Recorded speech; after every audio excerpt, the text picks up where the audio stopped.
everybody. Hi, it's Andrew, the Urban Bayman. Guys, I'm standing in front of a beaver house here this morning. And a beaver house, surprisingly enough, reminds me of the fact that this weekend our seal fishery opened in Newfoundland. Now, the seal fishery these days is a point of great controversy. I would even go to the extreme of saying a certain element of shame in Canadian history. And the fact remains, look, unlike the beaver house that you see, and look, let's not kid ourselves, the country of Canada was founded, just like Russia was founded on its sable, Canada was founded on the trapping of beaver. The beaver pelts, the beaver furs, all right? Newfoundland seal fishery had nothing to do with furs and the fashionistas. Well, not until at least the crowd in Paris got a hold of it in later years. The Parisians, their European friends, right? The market that it drove us to because, well, let's put it this way. When Bridget Bardot and Paul Watson and all that Greenpeace showed up here in the 70s, right, complaining about how horrible our seal hunt was, you know what we should have done? We should have taken a step back, looked around and said, you know something? You're right. This is awful. And it's not what we're all about. Because it wasn't. We had no interest in little tiny white coat seals. Right? For years and years and years, we were after larger seals. Because again, this was an industry. Right? A really important industry. Just like we talked about a couple of weeks ago when we talked about the whales and the rendering of oils. Guys, we lit the lamps of Europe for hundreds of years. The entire Industrial Revolution was lubricated using seal oils that would have been rendered down, right? Before we used hydrocarbons. Like I said, who really likes hydrocarbons in this, right? Seals and whales. Because it was a transfer of energy. Or I should say a transfer of focus in this new energy when we got started to use hydrocarbons.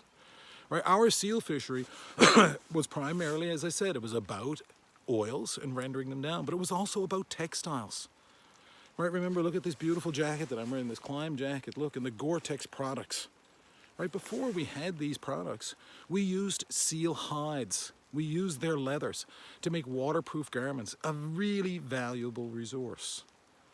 Right? The oils themselves were also used as fillers for cosmetics. Think about all of the oils. Think about the horrible things that girls are spreading on their faces these days. And let's not kid ourselves, guys are spreading on their faces these days, right? We used it as a source of energy. We used it as a lubricant. We used it as a filler. We used it for textiles. And guys, let's not kid ourselves, right? It was also a source of meat. Unlike the beaver, guys, we ate these things.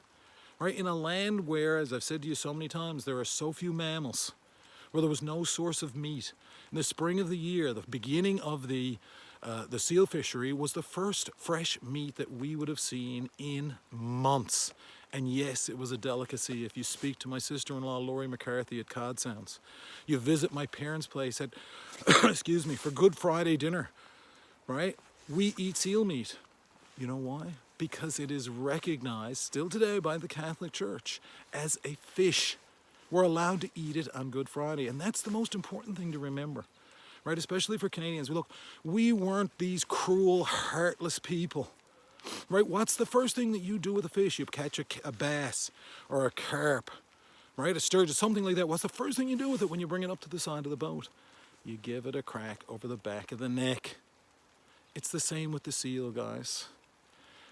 Like I said, we should have given it up right then at that time, because today we would still have access to this incredibly valuable resource, something that is so important to our economy, to our people, to our culture, right? And let's not kid ourselves, to people that would actually enjoy the beautiful source of protein, right? The delicate meats that it would provide.